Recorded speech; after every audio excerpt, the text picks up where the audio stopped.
돈도 제대로 못 버는 게 이런 거라도 해야지. 병실 안에 코를 찌르는 악취가 가득했습니다. 시어머니의 오물이 침대 밖으로 흘러내리고 있었지만 남편은 코를 막은 채 뒷짐만 지고 서 있었습니다.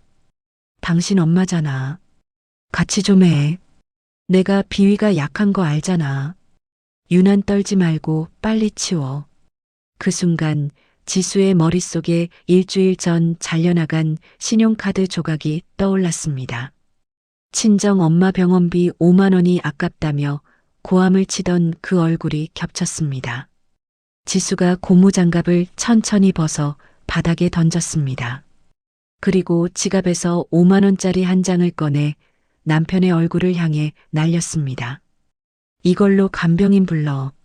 당신 논리대로면 이게 제일 합리적이잖아. 사색이 된 남편은 입만 벌린 채 한마디도 하지 못했습니다. 그날 지수는 뒤도 돌아보지 않고 병실 문을 박차고 나왔습니다. 그리고 며칠 뒤 남편이 감추고 있던 비밀이 하나둘 드러나기 시작합니다. 오늘의 사연 시작합니다. 저녁 8시 아파트 식탁 위로 형광등 불빛이 차갑게 내려앉았습니다. 민석이 카드 명세서를 한 장 한 장 넘기며 눈을 가늘게 좁혔습니다. 붉은 볼펜 뚜껑을 이로 물어뜯더니 명세서 한가운데를 거칠게 동그라미 쳤습니다. 야, 유지수. 이거 뭐야? 이게 대체 뭐야? 민석이 명세서를 식탁 위로 탁 밀어내며 입을 열었습니다. 왜 그래? 밥 먹는데 놀라게. 지수가 앞치마를 풀며 식탁 앞에 앉았습니다. 이 5만 원 말이야. 여기 봐. 똑똑히 보라고. 내 친정 엄마 병원비라고 떡하니 찍혀 있잖아. 아주 살림 거덜낼 작정이야? 민석이 볼펜 끝으로 명세서를 톡톡 두드리며 지수의 얼굴을 올려다봤습니다. 그게 무슨 말이야? 엄마가 급체로 응급실에 가셔서 급하게 쓴 거야. 그리고 그거 내 용돈 통장에서 쓴 거라고. 당신이 주는 생활비 통장에는 손도 안 댔어. 지수가 담담하게 대답하며 명세서를 당겨 살폈습니다. 용돈? 참나 기가 막혀서. 야, 내 월급이 쥐꼬리만 한데 무슨 놈의 용돈이 남아돌아서 친정에 퍼주냐? 내 주제에 용돈이 가당키나 해? 민석이 의자를 뒤로 밀며 벌떡 일어났습니다. 말 다 했어? 쥐꼬리라니. 나도 당신이랑 똑같이 아침 일찍 나가서 뼈 빠지게 일해. 매달 꼬박꼬박 월급 받아서 대출금 갚고 애들 학원비 내고 살림에 보태고 있잖아. 내가 내 돈 5만 원 쓴 게 그렇게 죽을 죄야? 지수가 목소리를 높이지 않으려 애쓰며 대꾸했습니다. 보태긴 뭘 보태. 쥐똥만큼 벌어오면서 유세는. 이런 식으로 내 눈피해서 몰래 뒤로 돈 빼돌릴 궁리만 하는 거 내가 모를 줄 알아? 너 아주 상습범이다. 민석이 주방 서랍을 벌컥 열더니 가위를 꺼내 들었습니다. 지수의 지갑에서 신용카드를 뽑아내는 손놀림이 거침없었습니다. 이거 안 되겠다. 당장 잘라버려야지 원. 잠깐 미쳤어? 그거 내 카드야. 이리 내놔. 지수가 손을 뻗었지만 민석이 한 발 물러서며 가위날 사이에 카드를 끼웠습니다. 싸그락 플라스틱이 두 쪽으로 갈라지는 소리가 조용한 부엌에 울렸습니다. 시끄러워. 앞으론 내 허락 없이는 10원 한 장도 쓰지 마. 알겠어? 콩나물 한 봉지를 사더라도 나한테 검사받고 사라고. 안 그러면 국물도 없어. 민석이 잘린 카드 조각 두 쪽을 식탁 위에 툭 던지며 못을 박았습니다. 지수가 카드 조각을 내려다보았습니다. 입술이 파르르 떨렸지만 아무 말도 하지 못했습니다. 지수가 안방 문을 닫고 서랍 깊숙한 곳에서 낡은 녹음기와 수첩을 꺼냈습니다. 수첩에는 빼곡한 글씨로 날짜와 내용이 적혀 있었습니다. 지수가 오늘 날짜를 적고 볼펜을 꾹 눌러 한 줄 한 줄 기록해 내려갔습니다. 찢어진 카드 조각을 수첩 사이에 끼워 넣으며 이를 악물었습니다. 자정이 넘은 거실에서 민석이 맥주캔을 따며 영수증 뭉치를 정리하고 있었습니다. 법인 카드로 결제한 술자리 영수증을 한 장씩 넘기다가 혼잣말을 내뱉었습니다. 어휴, 이번 달엔 술값이 좀 많이 나왔네. 친구놈들이랑 룸사롱 가서 너무 달렸나? 에라 모르겠다. 카드깡으로 메꿔야 하나? 마누라 알면 난리 날 텐데, 책. 아내에게는 10,000원도 허락 없이 쓰지 말라 해놓고 자신은 회사법인 카드로 친구들과 술판을 벌인 영수증을 태연히 정리하는 손이 거침이 없었습니다. 새벽 4시 요란한 전화벨 소리가 아파트 안을 뒤흔들었습니다. 민석이 눈을 비비며 전화를 받았고 수화기 너머로 다급한 목소리가 쏟아져 나왔습니다. 뭐, 엄마가 쓰러졌다고? 아니, 어제까지만 해도 멀쩡하셨잖아요. 민석의 얼굴에서 혈색이 빠져나갔습니다. 지수도 소리에 잠이 깨어 침대에서 몸을 일으켰습니다. 여보, 무슨 일이야? 어머님이 어디 편찮으셔? 뇌졸중이래. 지금 119 타고 응급실로 가셨다는데 빨리 옷 입어. 당장 나가야 돼. 민석이 외투를 움켜쥐고 현관으로 뛰어나갔고 지수도 서둘러 뒤를 따랐습니다. 응급실 복도에는 신우이 미진과 미숙이 먼저 와서 서성이고 있었습니다. 미진이 지수를 보자마자 입을 열었습니다. 아이고, 이제 오니? 회사는 어쩌고 이제 와. 며느리가 돼서 시어머니 아픈 줄도 모르고 잠이 오니? 미숙이 팔짱을 끼며 한마디 보탰습니다. 언니 말도 마. 요즘 것들이 다 그렇지 뭐. 시어머니 쓰러졌다는데 화장까지 곱게 하고 나왔네. 아주 팔자 좋네. 좋아. 전화 받고 자다가 튀어나왔어요. 형님. 화장은 무슨 화장이에요? 말씀이 너무 심하시네요. 지수가 숨을 고르며 대답했지만 시누이들은 듣는 둥 마는 둥 서로 눈빛을 교환했습니다. 그 눈빛에는 어머니의 상태보다 앞으로 들어갈 돈 걱정이 먼저 담겨 있었습니다. 담당 의사가 가족들을 복도 한쪽으로 불러 모았습니다. 가족분들 마음 단단히 드셔야 합니다. 환자분 상태가 상당히 좋지 않습니다. 재활 치료도 오래 받으셔야 하고 거동이 불편하셔서 누군가 하루 종일 곁에서 손발이 되어드려야 합니다. 의사의 말이 끝나자 복도에 무거운 침묵이 깔렸습니다. 의사가 자리를 뜨자마자 미진이 먼저 입을 열었습니다. 아이고, 이를 어째. 나는 우리 애들 입시 학원 라이딩 때문에 도저히 시간이 안 되는데. 옳게, 자네가 좀 알아서 해. 미숙이 고개를 끄덕이며 맞장구 쳤습니다. 언니 말이 맞아. 나도 가게 하루라도 문 닫으면 손해가 이만저만이 아니야. 내가 어떻게 가게를 비우고 병간호를 해? 말도 안 되지. 민석이 지수의 어깨를 잡으며 고개를 돌렸습니다. 여보, 들었지? 누나들은 다 바빠서 안 된대. 당신이 회사 휴직하고 어머니 모셔. 솔직히 당신 월급보다 간병인 쓰는 돈이 더 비싸잖아. 계산기 두드려봐도 당신이 어머니 모시는 게 남는 장사야. 그게 무슨 소리야? 대출금은 누가 갚아? 애들 학원비는? 생활비는 하늘에서 떨어져? 나보고 회사를 그만두라니 말도 안 돼. 지수가 민석의 손을 뿌리치며 되물었습니다.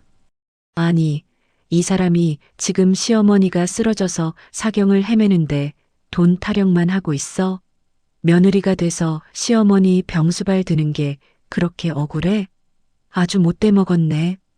미진이 혀를 차며 끼어들었습니다. 요즘 며느리들은 참 이기적이라니까.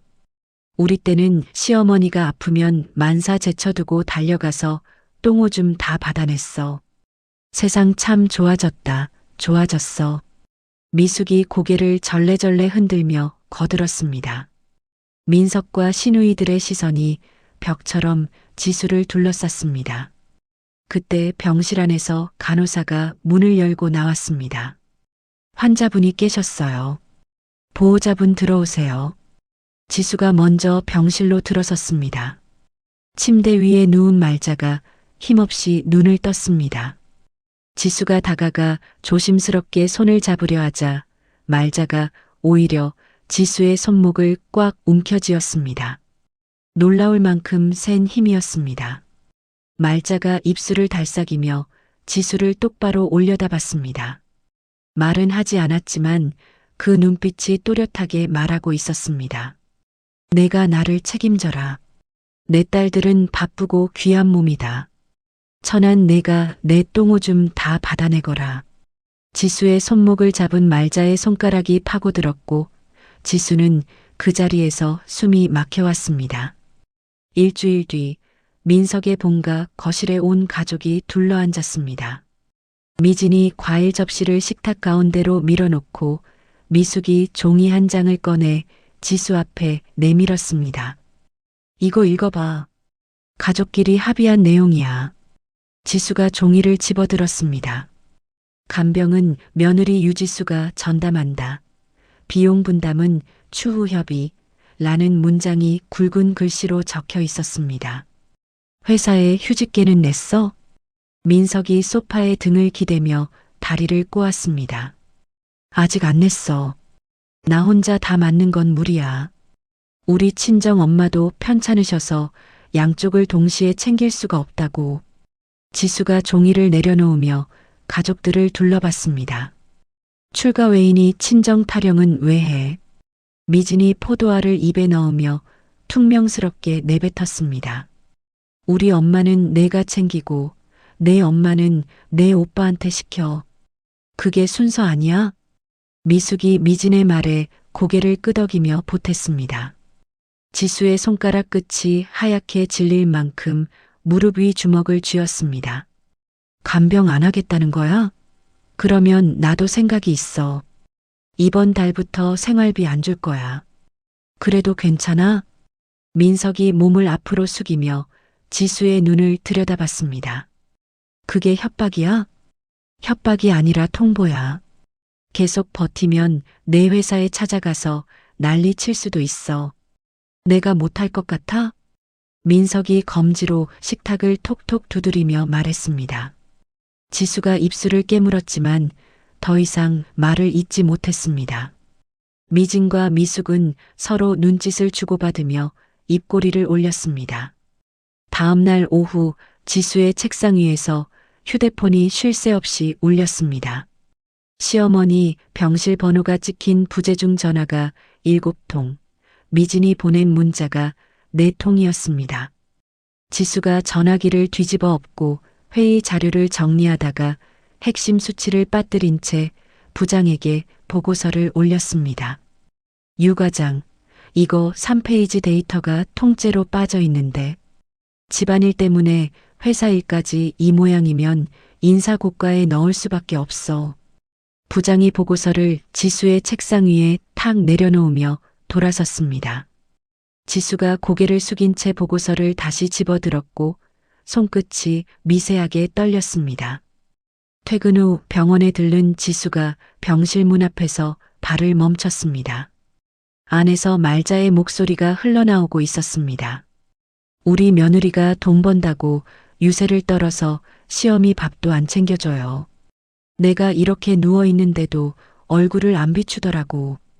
간호사가 안타까운 표정으로 맞장구를 치는 소리가 들렸습니다. 지수가 문 손잡이를 잡은 채 한동안 움직이지 못했습니다. 매일 퇴근 후 달려와 기저귀를 갈고 죽을 떠먹여들인 사람이 누구였는지 그 어디에도 없는 진실이 목구멍까지 치밀어 올랐습니다. 주말 아침 지수의 휴대폰에 민석의 문자가 떴습니다. 병원 가는 길에 내 와이셔츠 세탁소에서 찾아와. 지수가 현관에서 운동화 끈을 매다 말고 화면을 들여다봤습니다. 거실 소파에서 민석이 태블릿을 두드리며 낄낄거리고 있었습니다. 게임 아이템 결제 화면이 환하게 빛나고 있었습니다. 지수가 입술을 꾹 다물고 현관문을 닫았습니다. 그날 저녁 민석이 베란다에서 전화를 걸고 있었습니다. 야, 회사 공금 좀 당겨 쓸 수 없냐? 어머니 병원비가 급해서 그래. 다음 달에 바로 갚을게. 수화기 너머에서 거절하는 목소리가 흘러나오자 민석이 주먹으로 베란다 난간을 내리쳤습니다. 쓸모없는 놈. 민석이 이를 갈며 거실로 돌아왔습니다. 병원에 도착한 지수가 병실 문을 열자 미진과 미숙이 과일을 깎으며 해외여행 이야기를 나누고 있었습니다. 언니, 이번에 발리 가는 거 리조트 예약했어? 응, 수영장 딸린 방으로 잡았어. 애들이 좋아하겠다. 지수가 병상 옆 의자에 앉으며 입을 열었습니다. 형님들, 병원비 분담은 어떻게 하실 건지 얘기 좀 해야 하지 않을까요? 미진이 과일 칼을 멈추고 미숙을 흘끗 봤습니다.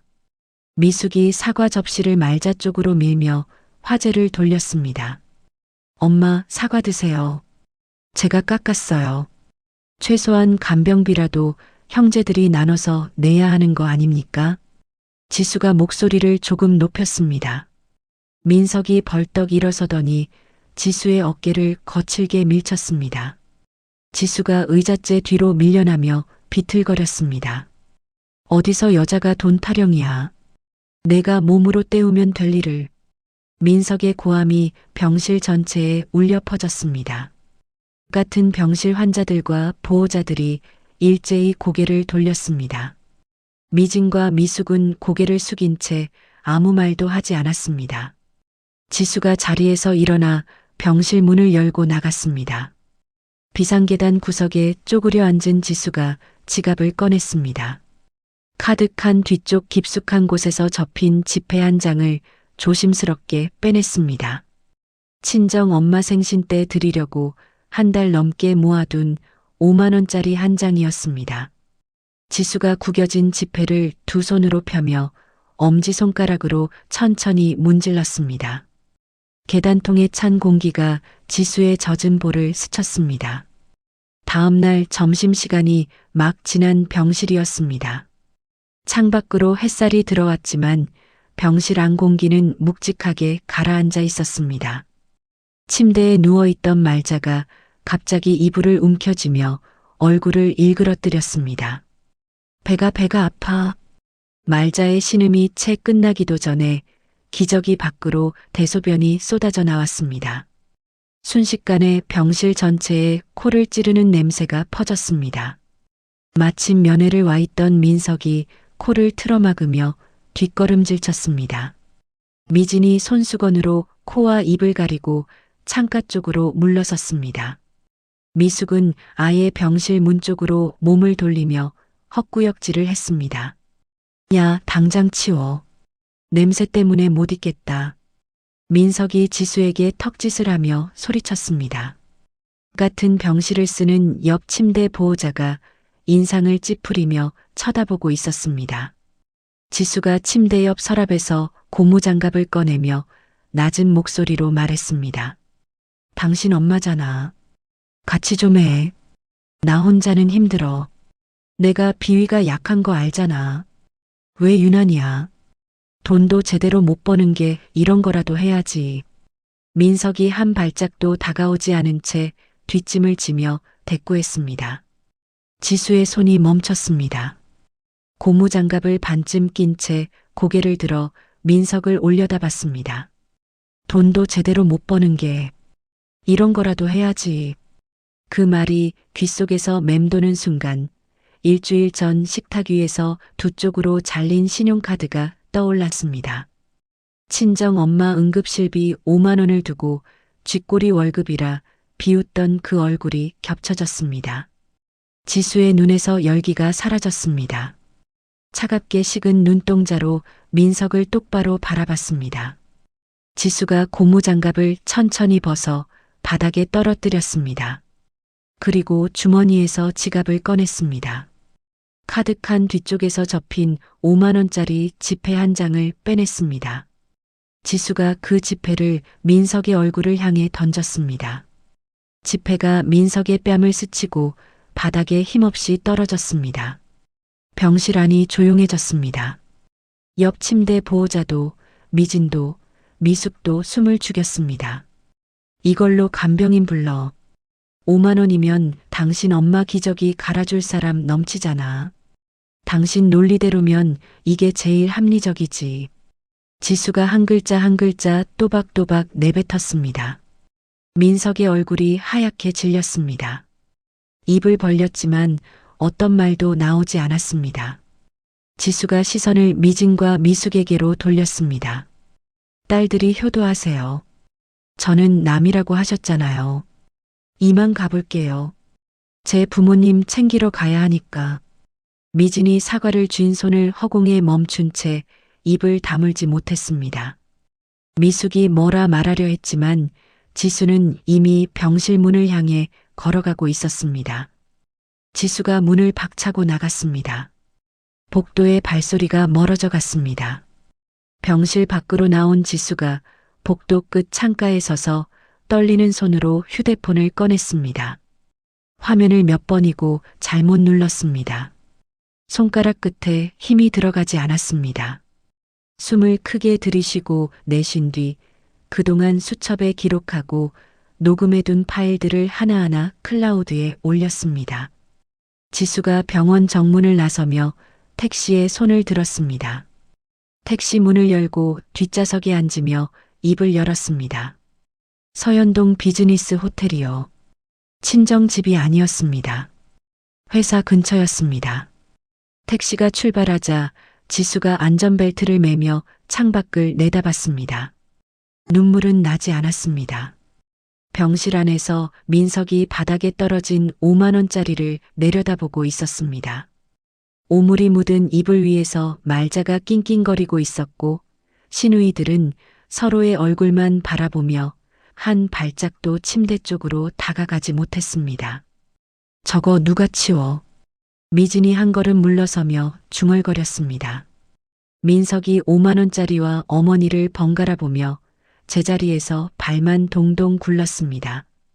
복도 쪽에서 환자 보호자들의 수군거리는 소리가 병실 안까지 흘러들어왔습니다. 비즈니스 호텔 싱글룸 침대 위에 지수의 캐리어 하나가 놓여 있었습니다. 집을 나온 지 사흘째 지수는 이 좁은 방에서 출퇴근을 하고 있었습니다.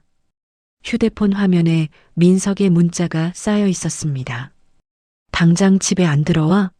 각오해. 내가 지금 뭐라는 건지 알기나 해? 시누이들한테 다 얘기했어.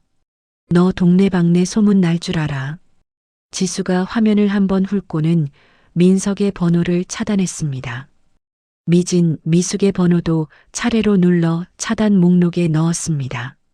점심시간 회사 근처 편의점에서 지수가 컵라면에 물을 붓고 있었습니다. 계산대 위 작은 텔레비전에서 뉴스가 흘러나오고 있었습니다. 이혼 소송 분야에서 놀라운 승소 기록을 이어가고 있는 강현우 변호사를 만나봤습니다. 지수가 젓가락을 든 채 화면을 올려다봤습니다. 양복을 말끔하게 차려입은 남자가 카메라 앞에서 인터뷰를 하고 있었습니다. 지수의 눈이 커졌습니다. 강현우 대학교 같은 과 동기였습니다. 지수가 컵라면을 내려놓고 휴대폰을 꺼냈습니다. 대학 동창의 명부를 뒤져 현우가 소속된 로펌 전화번호를 찾아냈습니다. 번호를 누르는 손가락이 잠깐 멈칫했지만 이내 통화 버튼을 눌렀습니다. 상담 예약이 2달치가 밀려 있어서요. 빠른 일정은 어렵습니다. 안내 직원의 목소리에 지수가 입술을 깨물었습니다. 알겠습니다. 전화를 끄는 지수가 식어버린 컵라면을 내려다봤습니다. 잠시 생각에 잠기더니 자리에서 일어났습니다. 그날 저녁 지수가 현우의 로펌 건물 로비 소파에 앉아 있었습니다. 퇴근하는 직원들이 하나둘 빠져나가고 로비가 텅 비어갈 무렵에도 지수는 자리를 지켰습니다. 밤 10시가 넘어 엘리베이터 문이 열리며 서류 가방을 든 현우가 나왔습니다. 현우가 로비를 가로지르다 소파에 앉아 있는 지수를 발견하고 걸음을 멈췄습니다. 혹시 지수 씨? 현우가 다가오며 눈을 가늘게 떴습니다. 오래간만이야, 현우 씨. 지수가 자리에서 일어서며 억지로 웃어 보였습니다. 현우의 눈이 지수의 수척해진 얼굴 위를 훑쳤습니다. 광대뼈가 도드라지고 눈 밑에 그림자가 짙게 내려앉아 있었습니다. 밥은 먹었어? 현우가 서류 가방을 내려놓으며 물었습니다. 점심에 컵라면 먹었어. 일단 밥부터 먹자. 근처에 조용한 데 있어. 현우가 앞장서서 걸었고 지수가 뒤를 따랐습니다. 건물 뒷골목 일식집 구석 자리에 마주 앉았습니다. 현우가 따뜻한 우동과 연어 정식을 시키고 지수 앞에 물컵을 밀어줬습니다. 지수가 물을 한 모금 마시고 컵을 내려놓았습니다. 입을 열려다 닫기를 몇 번, 결국 고개를 숙인 채 말을 꺼내기 시작했습니다. 처음에는 더듬더듬, 그러다 한마디가 터지자 뒤를 이어 쏟아져 나왔습니다. 카드를 잘린 일, 간병을 떠맡게 된 일, 병실에서 밀쳐진 일, 5만 원을 던지고 나온 일까지. 이야기가 끝날 즈음 지수의 볼 위로 눈물이 줄줄 흘러내렸습니다. 젓가락을 쥔 손등으로 연신 눈물을 닦았지만 멈추지 않았습니다. 현우가 테이블 아래에서 주먹을 꽉 쥐었습니다. 손등에 핏줄이 돋아올랐습니다. 이건 이혼 문제가 아니야. 살아남아야 하는 문제야. 현우가 낮고 단단한 목소리로 말했습니다. 내가 직접 맡을게. 소송? 나한테 변호사 비용 낼 형편이. 성공 보수로 해. 이기고 나서 갚으면 돼. 현우가 지수의 말을 끊으며 못을 박았습니다. 현우가 양복 안주머니에서 열쇠 하나를 꺼내 테이블 위에 올려놓았습니다. 로펌에서 관리하는 오피스텔이 하나 있어. 의뢰인 보호용으로 쓰는 곳인데 지금 비어 있거든. 호텔비 계속 내면 부담되잖아.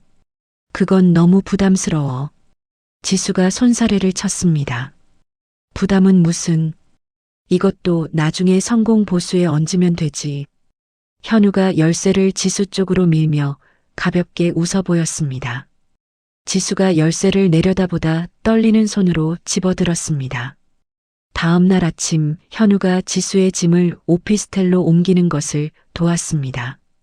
캐리어 하나가 전부인 살림이었습니다. 현우가 회사 근처까지 나란히 걸으며 입을 열었습니다. 이제 혼자 아니야. 그거 알아도. 지수가 고개를 끄덕이며 회사 건물 안으로 들어갔습니다. 현우가 지수의 뒷모습이 사라질 때까지 서서 지켜봤습니다. 그 시각 어두운 원룸 안에서 민석이 노트북 화면을 들여다보고 있었습니다. 회사 공금 관리 계좌에 로그인 화면이 떠 있었습니다. 민석의 손가락이 비밀번호를 누르다 멈추기를 3번, 결국 마지막 자리까지 눌러 넣었습니다. 이체 금액란에 숫자를 입력하는 민석의 손이 부들부들 떨렸습니다. 확인 버튼을 누르자 이체 완료 알림이 화면에 떴습니다. 민석이 노트북을 덮으며 두 손으로 얼굴을 감싸쥐었습니다. 법원 조정실 앞 복도에 아침 햇살이 비스듬히 들어왔습니다. 지수가 서류 봉투를 가슴에 안고 복도 의자에 앉아 있었습니다. 현우가 옆에 서서 서류를 한 번 더 점검하고 있었습니다. 복도 끝에서 민석이 나타났습니다. 양복은 구겨져 있었고 면도를 하지 않은 턱에 수염이 거뭇하게 올라와 있었습니다. 민석이 지수 앞까지 성큼성큼 걸어오더니 고개를 숙여 얼굴을 들이밀었습니다. 집 나가더니 고작 한다는 짓이 소송이야? 내 회사에 다 까발려줄까?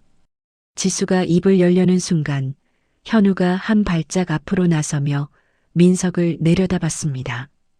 현우의 시선이 차가웠습니다. 민석이 움찔하며 반걸음 물러섰습니다. 들어가시죠. 현우가 조정실 문을 열며 지수에게 고개를 끄덕였습니다. 조정실 안 긴 테이블을 사이에 두고 양쪽이 마주 앉았습니다.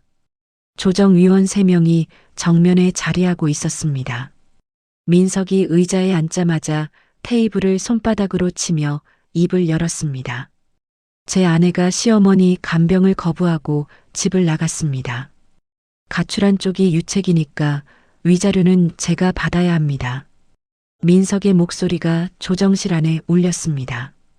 현우가 서류 봉투에서 종이 묶음을 꺼내 조정위원들 앞에 가지런히 놓았습니다. 먼저 이쪽 자료를 봐주십시오.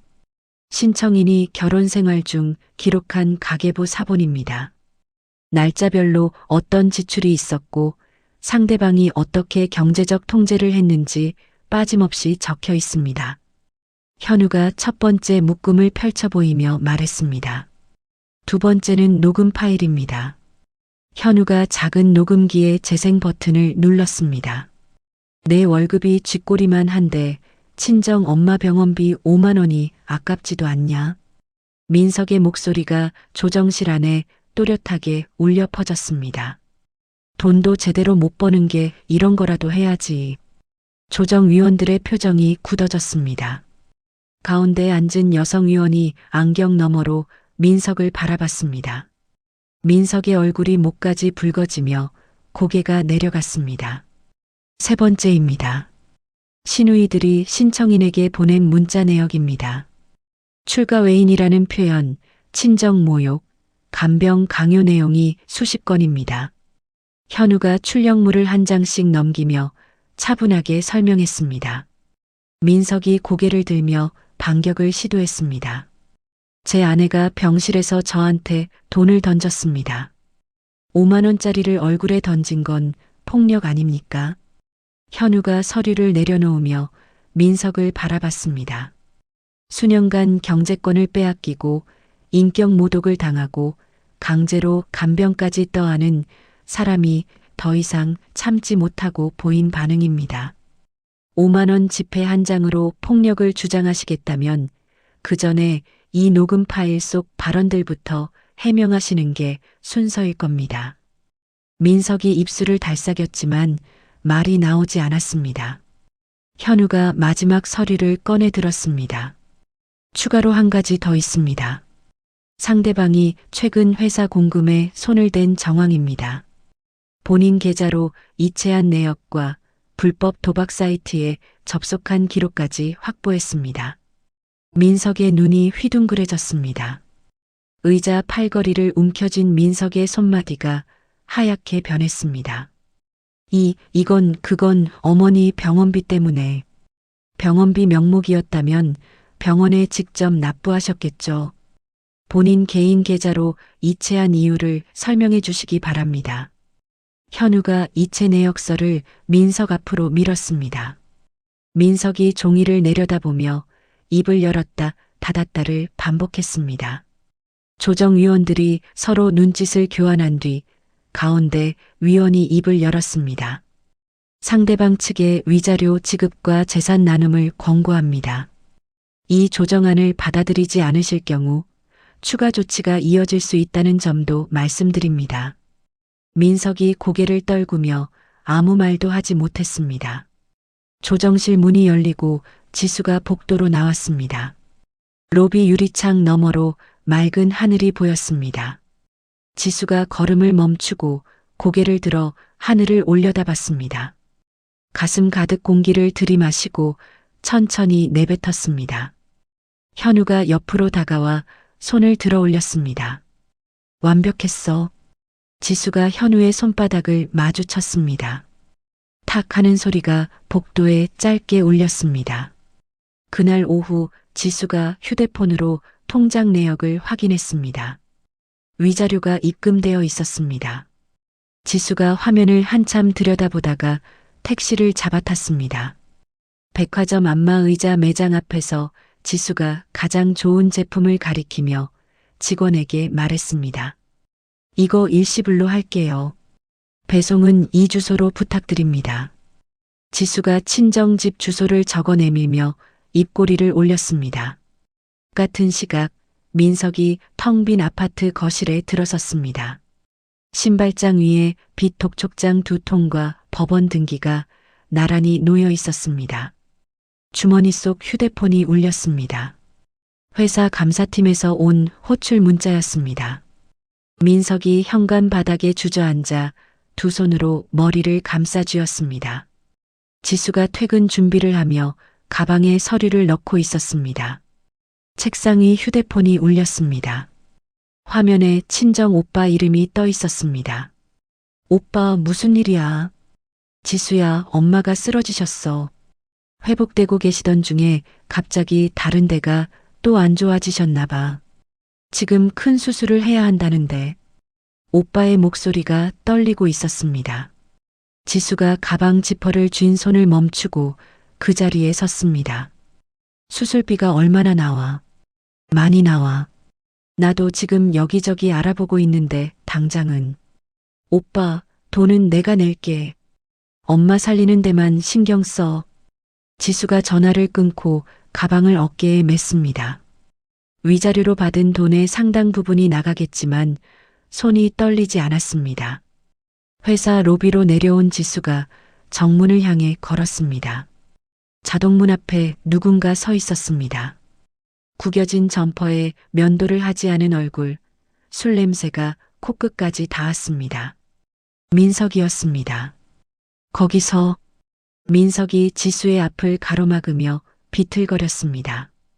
여기서 뭐 하는 거야? 어떻게 알고 온 거야? 지수가 한 발짝 물러서며 말했습니다. 내가 소송을 해서 내가 이 꼴이 됐어. 회사에서 잘렸어.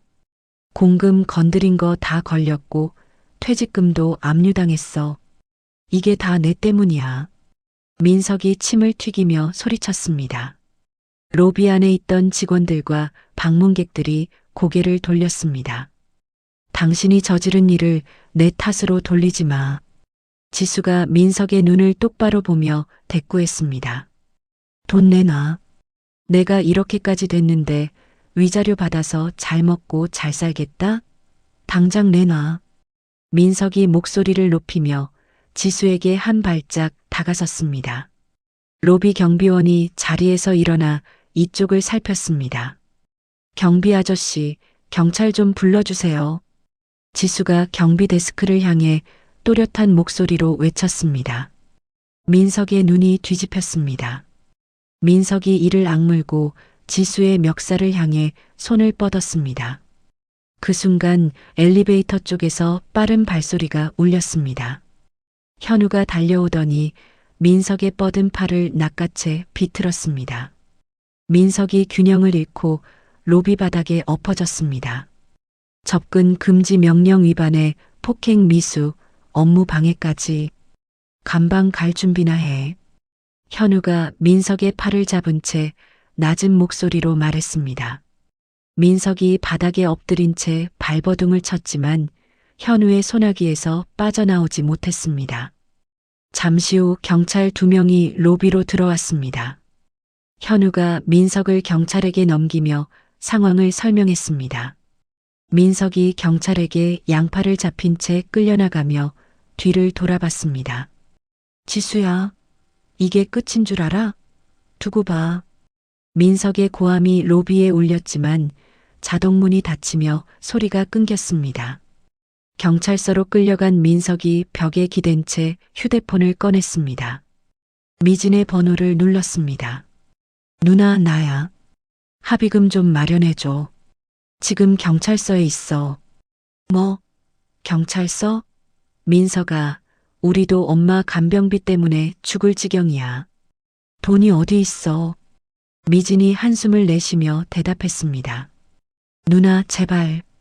뚜뚜뚜 전화가 끊겼습니다. 민석이 미숙에게도 전화를 걸었지만 신호음만 울리다 꺼졌습니다. 민석이 휴대폰을 쥔 손을 축 늘어뜨렸습니다. 로비 소동이 정리된 뒤 지수가 건물 밖 벤치에 앉아 숨을 고르고 있었습니다. 현우가 종이컵에 따뜻한 물을 담아 건네며 옆에 앉았습니다. 괜찮아? 응, 괜찮아. 근데 현우 씨, 사실 아까 전화 왔는데. 지수가 종이컵을 두 손으로 감싸며 말을 이었습니다. 친정 엄마가 쓰러지셨어. 급하게 큰 수술을 해야 한대. 지수의 눈시울이 붉어졌습니다. 현우가 지수의 등을 가만히 두드렸습니다. 걱정 마. 내가 아는 선배 중에 그쪽으로 제일 실력 좋은 사람이 있어. 바로 연락해 볼게. 현우가 휴대폰을 꺼내 전화를 걸었습니다. 지수가 고개를 숙여 종이컵 안무를 들여다봤습니다. 수면 위로 흔들리는 형광등 불빛이 번졌습니다. 지수가 눈물을 한 번 닦고 자리에서 일어섰습니다. 그날 밤 지수가 친정 엄마 병실 침대 옆 의자에 앉아 있었습니다. 산소 호흡기를 쓴 엄마의 손을 두 손으로 감싸 쥐었습니다. 엄마, 내가 여기 있어. 수술 잘 될 거야. 지수의 목소리가 떨렸지만 잡은 손에는 힘을 주었습니다. 다음 날 아침 지수가 병원 원무과 창구 앞에 섰습니다. 직원이 수술비 안내서를 내밀었습니다. 지수가 금액을 확인하고 카드를 꺼내 창구 위에 올려놓았습니다. 일시불로 해주세요. 직원이 카드를 받아 단말기에 긁었습니다. 결제 완료 알림이 뜨자 지수가 영수증을 받아 접어 가방에 넣었습니다. 위자료의 절반이 넘는 돈이었지만 지수의 얼굴에 후회는 없었습니다. 수술실 앞 대기 의자에 지수와 친정 오빠가 나란히 앉아 있었습니다. 오빠가 먼저 입을 열었습니다. 수술비는 나중에 나눠서 갚을게. 무슨 소리야, 오빠? 내가 내고 싶어서 낸 거야. 지수가 고개를 저으며 대답했습니다. 그때 복도 끝에서 현우가 흰 가운을 입은 남자와 함께 걸어오고 있었습니다. 현우가 지수 앞에 서며 옆에 남자를 가리켰습니다. 이분이 내가 얘기한 선배야. 대학병원 교수님인데 직접 수술해 주시기로 했어. 교수가 지수에게 고개를 끄덕이며 말했습니다. 강 변호사한테 사정 다 들었습니다. 최선을 다하겠습니다. 수술 일정도 앞당겨 놨으니까 너무 걱정 마세요. 감사합니다. 정말 감사합니다. 지수가 허리를 깊이 숙였습니다. 교수가 수술실 안으로 들어가고 지수가 현우를 올려다봤습니다. 현우 씨, 정말 어떻게 감사를 드려야 할지. 고마워할 거 없어. 수술비 낸 건 지수 씨 능력이었고 나는 전화 한 통 한 것밖에 없는데 뭘.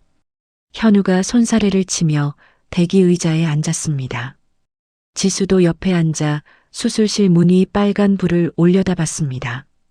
1시간이 지나고 2시간이 지났습니다. 지수가 손가락 깍지를 끼었다 풀었다를 반복하며 수술실 문만 바라봤습니다. 현우가 자판기에서 따뜻한 보리차를 뽑아 지수 손에 쥐어줬습니다. 오빠는 복도를 왔다 갔다 하며 시계를 들여다봤습니다. 3시간이 넘어갈 무렵 수술실 문 위 빨간 불이 꺼졌습니다. 문이 열리며 교수가 마스크를 내리고 나왔습니다. 수술 아주 잘 됐습니다. 걱정 놓으셔도 됩니다. 지수의 다리에서 힘이 빠졌습니다. 의자에서 미끄러지듯 주저앉으려는 지수를 현우가 팔을 잡아 붙들었습니다. 오빠가 두 손으로 얼굴을 감싸며 고개를 숙였습니다. 회복실로 옮겨진 엄마가 마취에서 깨어났습니다. 엄마가 천천히 눈을 뜨고 천장을 더듬더듬 바라보다 지수의 얼굴을 알아봤습니다. 엄마. 지수가 엄마의 손을 잡으며 입을 열었습니다. 엄마, 병원비 걱정은 하지 마. 내가 다 냈어. 나 이제 돈 걱정 없어. 엄마의 눈가에 물기가 고였습니다. 엄마가 지수의 손을 힘없이 꾹 쥐었습니다. 지수가 엄마의 손등에 이마를 대고 소리 없이 울었습니다. 그 시각 요양병원 다인실 구석 침대에 말자가 누워 있었습니다. 간병비가 밀려 식사 시간에 죽 한 그릇이 전부였습니다. 간호사 2명이 복도에서 나누는 이야기가 열린 문틈으로 흘러들어왔습니다. 저 환자 아들이 회사 돈 횡령해서 잡혀갔대. 세상에. 그래서 아무도 안 오는 거야? 말자가 이불을 끌어올려 얼굴을 덮었습니다. 이불 속에서 말자의 어깨가 가늘게 떨렸습니다. 민석의 횡령 건으로 구속영장이 나왔습니다. 민석은 벌금이라도 마련하려고 시골에 있는 어머니 명의의 작은 땅을 내놓으려 했습니다. 그러나 이미 지수가 재산을 나누는 과정에서 그 땅에 손을 쓸 수 없도록 묶어놓은 상태였습니다.